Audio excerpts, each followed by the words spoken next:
It's Sunday, November 10th. I just wanted to do a quick update on the aquaponics. Of course, quick for me normally means 15 minutes or so.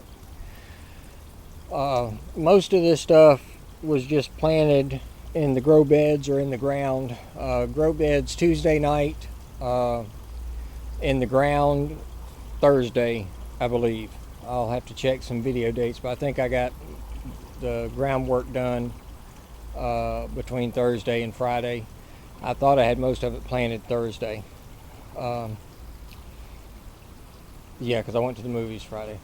Okay, at any rate, I want to start doing better updates than what I did last time. I mean, when the wife hit me with divorce after I'd done all this work to try to improve the yard and get the gardening going because she said that's what she wanted, I just kind of gave up. Dejected, depressed, whatever you want to call it, or just flat out not giving a crap. I don't know. But at any rate, I'm over most of that, and she decided she wanted to plant some stuff for the fall.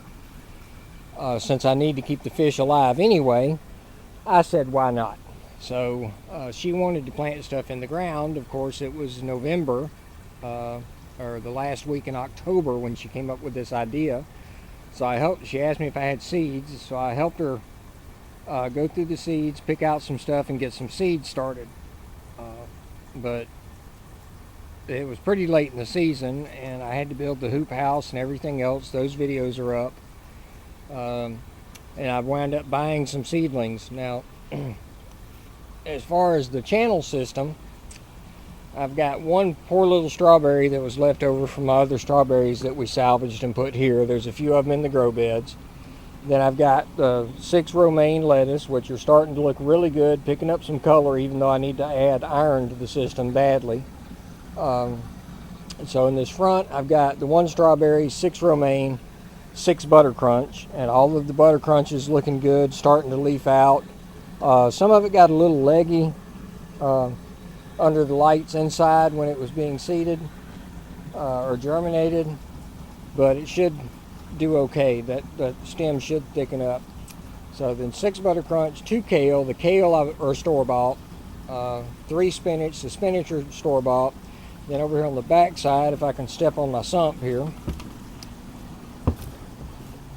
there are 6 ruby red chard and 6 bok choy.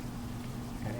Now everything's looking good except for these couple of spinach, which they were kind of sad sacks to begin with. They didn't have much by way of roots on them, and I think it might actually be just a little too moist for them in here because this backside kind of sags right here and it ducks a little bit too deep. But this one's doing pretty good, so I'll just have to wait and see. If these two make a comeback, great. If they don't, I'll put something that enjoys the moisture more on there. All the bok choy is doing great. It's got multiple adult leaves going on it. This ruby red chard is looking pretty good down there as well. So the channel system does fairly well, except for when I redid it and wound up with this little bit of a sag in the back. I did have a pretty good water level maintained in it, where the water level is about, if you can see it, see the algae in there, it's about an inch below this lip right here, the lower lip. So I mean, you can see the roots in this plant in just the past few days since Tuesday night have already gotten below the pot. They're coming out the side right there. So the roots grow pretty quick. These lettuces like this kind of a system. Now, with it being the way it is, with that water level being an inch down, the plant can send out upper roots for oxygen and the lower roots for nutrients. And that's what lettuces will do. They love the moist environment. But the kale and the spinach are experiments in this type of environment. I've never tried them in this type of a system before. I've only experimented with lettuce and strawberries. The strawberries loved it. So, but at any rate, everything's doing pretty good right now. Everything's growing good except for the spinach, which is still a little questionable. So that's the channel system, and the fish are doing well as always. See them down in there. I still need to work on that solids lift, because I originally just put a 2-inch pipe dropping down with a bunch of holes drilled in it. That way fingerlings couldn't make it to the grow beds.